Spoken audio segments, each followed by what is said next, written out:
नमस्कार, मी Gauri Suryavanshi. S Marathi news मध्ये आपलं स्वागत. वळूयाच्या बातमीपत्राकडे. महाराष्ट्र प्रबोधन सेवा मंडळ नाशिक यांच्या प्रबोधन विद्यालय अंबाठा येथे गौण वन उपज आधारित आदिवासी उद्योजकता विकास प्रकल्प अंतर्गत प्रबोधन अरण्योत्सव हा रानभाज्यांचा 16 उत्साह साजरा झाला.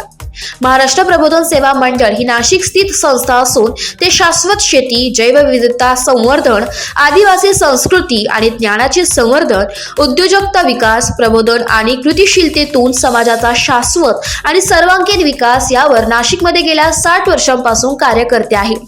यातीलच एक प्रयत्न म्हणजे प्रबोधन अरण्योत्सव, ज्यामध्ये रानभाजी प्रदर्शन, रानभाज्यांचा पारंपरिक पाककृतींचे दस्ताऐवजीकरण आणि यातच पुढे जात स्थानिक वन्य वनस्पतींचे आणि वनांचे संवर्धन ही उद्दिष्टे ठेवून गेली 4 वर्षे महाराष्ट्र प्रबोधन सेवा मंडळ उत्सवातून प्रबोधनाचे कार्य करीत आहे. या कार्यक्रमाच्या अध्यक्षस्थानी लीना बनसोडे, ऋषिकेश रंजन हे विशेष अतिथी म्हणून लाभले.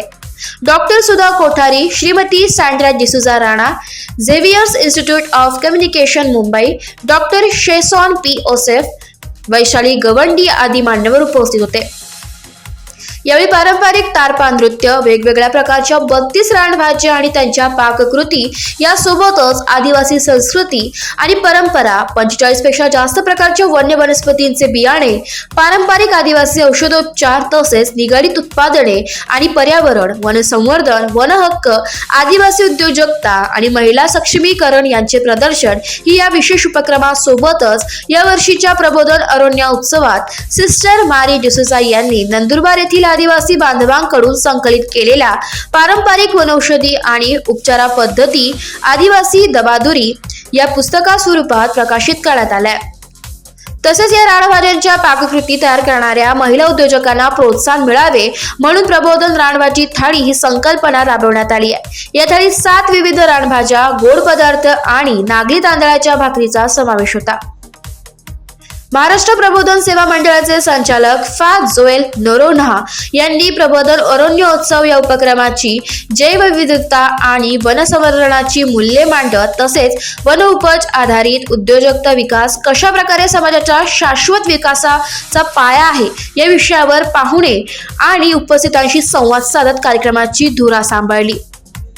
ज्येष्ठ आहार तज्ज्ञ शर्वरी कलंत्रे यांनी आहार आणि रानभाज्या आणि आरोग्य तसेच पारंपरिक पाककृती आणि ही आहार हा लाभदायक आहे यावर मार्गदर्शन दिले.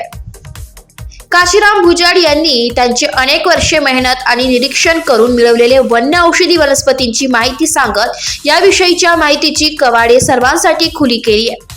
तर दीपाली चांडक यांनी उद्योजकतेची विविध उदाहरणे देत महिला उद्योजकांना प्रोत्साहन दिले. या वर्षीच्या अरण्य उत्सवात मुंबई आणि नाशिक येथील प्रशासकीय अधिकारी, अभ्यासक, विद्यार्थी तसेच अनेक सामाजिक संस्थांच्या प्रतिनिधींनी सहभाग घेतला. पाहुण्यांचे मार्गदर्शन आणि विविध प्रदर्शनानंतर रानभाज्यांचे सहभोजन आणि तारपा नृत्याने कार्यक्रमाची सांगता झाली.